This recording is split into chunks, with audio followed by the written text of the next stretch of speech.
செஞ்சியில் ATM கார்டை மாற்றிக் கொடுத்து பணம் திருட முயன்ற வெளிமாநிலத்தை சேர்ந்தவரை பொதுமக்கள் பிடித்து போலீசாரிடம் ஒப்படைத்தனர்.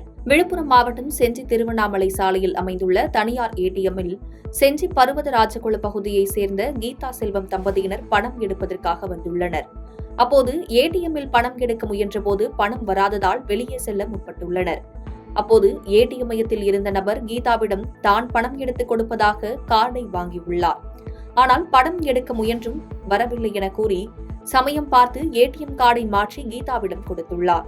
ஏடிஎம் மையத்தை விட்டு வெளியே வந்த கீதா கார்டை பார்த்ததும் ஏடிஎம் கார்டு மாறியுள்ளதை பார்த்து சுதாரித்துக் கொண்ட கீதா தன் கணவர் செல்வத்திடம் கூறியதும் செல்வம் அந்த நபரை மடக்கி பிடித்துள்ளார். ஏடிஎம் கார்டை கேட்டதும் பதறிப்போன அந்த நபர் தப்பிக்க முயன்றுள்ளார். பின்னர் கீதாவின் கணவர் மற்றும் பொதுமக்கள் தர்மடி கொடுத்து அந்த நபரை செஞ்சி காவல்துறையினரிடம் ஒப்படைத்தனர். அப்பொழுது பர்சில் 100க்கும் மேற்பட்ட ஏடிஎம் கார்டு இருப்பதைக் கண்டு அதிர்ச்சியடைந்த காவல்துறையினர் அந்த நபரை காவல் நிலையம் அழைத்து சென்றனர். விசாரணையில் அந்த நபர் உத்தரப்பிரதேசத்தைச் சேர்ந்த விஜய் டிவெட் என்பதும் செஞ்சி பகுதியில் இதேபோன்று பல திருட்டு சம்பவங்களில் ஈடுபட்டுள்ளார் என போலீசாருக்கு தெரியவந்தது. இதனால் அப்பகுதியில் சிறிது நேரம் பரபரப்பு ஏற்பட்டது. கரூரில் 100 கோடி மதிப்பு நில மோசடி வழக்கில் சிபிசிஐடி போலீசாரால் கைது செய்யப்பட்ட காவல் ஆய்வாளர் பிருத்விராஜுக்கு 15 நாள் நீதிமன்ற காவல் விதித்து கரூர் நீதிமன்றம் உத்தரவிட்டுள்ளது. கரூர் மாவட்டம் வாங்கல் பகுதியைச் சேர்ந்த பிரகாஷ் என்பவருடைய சுமார் 100 கோடி மதிப்பிலான நிலத்தை மோசடி செய்த வழக்கில் முன்னாள் அமைச்சர் எம்.ஆர். விஜயபாஸ்கர் சிபிசிஐடி போலீசாரால் கைது செய்யப்பட்டார். இந்நிலையில் வில்லிவாக்கம் காவல் ஆய்வாளராக இருந்த பிருத்விராஜ் பத்திரம் காணாமல் போனதாக கூறியதும் வழக்கு பதிவு செய்து கண்டுபிடிக்க முடியவில்லை என சான்றிதழும் வழங்கியுள்ளார். இதனால் இந்த வழக்கில் காவல் ஆய்வாளர் பிருத்விராஜ் கைது செய்யப்பட்டுள்ளார்.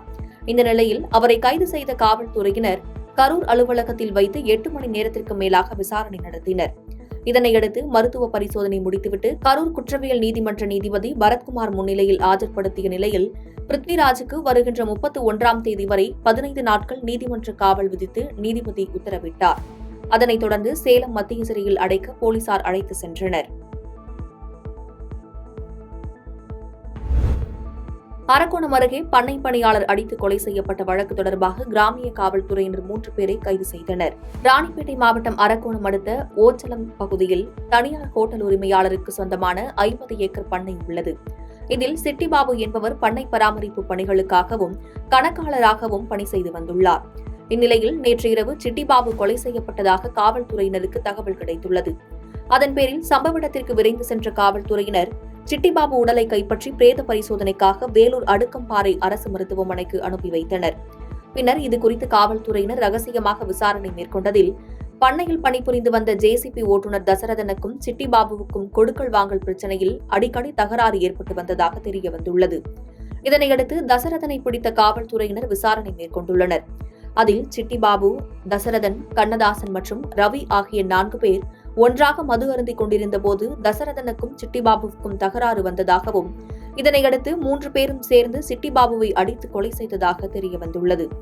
அதன் பேரில் வழக்கு பதிவு செய்த காவல்துறையினர் கொலையில் சம்பந்தப்பட்ட தசரதன், கண்ணதாசன், ரவி ஆகிய 3 பேரை கைது செய்தனர். நாமக்கல் மாவட்டத்தில் விவசாயி கடன் தொல்லையால் தூக்கிட்டு தற்கொலை செய்து கொண்ட நிலையில் தற்கொலைக்கு தூண்டியவர்கள் மீது நடவடிக்கை எடுக்க வலியுறுத்தி உறவினர்கள் சாலை மறியலில் ஈடுபட்டதால் பரபரப்பானது. நாமக்கல் மாவட்டம் பரமத்தி வேலூரை அடுத்துள்ள நன்சை இடையாறு பொய்யேரி பகுதியைச் சேர்ந்தவர் விவசாயி மணிகண்டன். இவர் இரவு கடன் தொல்லை காரணமாக தூக்கிட்டு தற்கொலை செய்து கொள்ளப் போவதாக வீடியோ பதிவு செய்து சமூக வலைதளங்களில் பரவவிட்டு பின்னர் அவரது வீட்டில் தூக்கிட்டு தற்கொலை செய்து கொண்டுள்ளார். இதனை கண்ட அவரது மனைவி மற்றும் அக்கம் பக்கத்தினர் அவரை மீட்டு பரமத்தி வேலூர் அரசு மருத்துவமனைக்கு கொண்டு சென்றனர். அங்கு அவரை பரிசோதித்த மருத்துவர்கள் ஏற்கனவே இறந்துவிட்டதாக தெரிவித்தனர். இதனையடுத்து அவரது உடல் பிரேத பரிசோதனைக்காக எடுத்து செல்லப்பட்டது.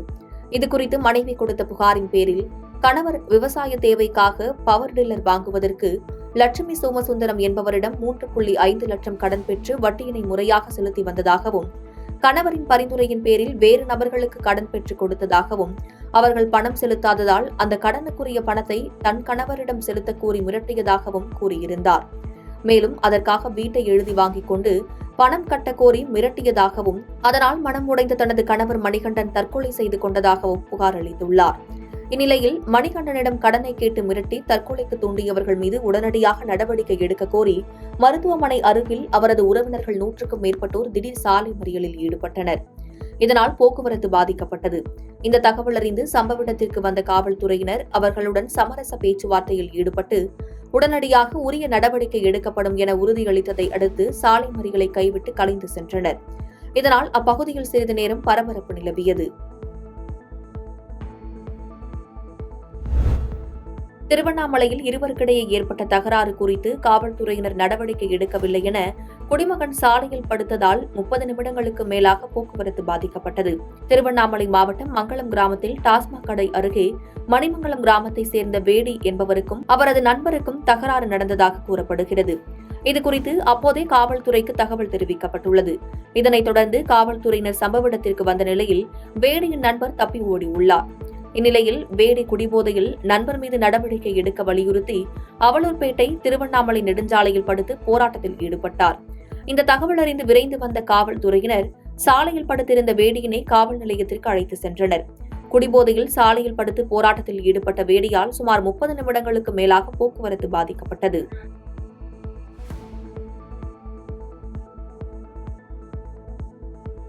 பாதகம் செய்பவரை கண்டால் நாம் பயங்கொள்ளலாகாது பாப்பா, மோதி மிதித்து விடு பாப்பா, அவர் முகத்தில் உமிழ்ந்து விடு பாப்பா.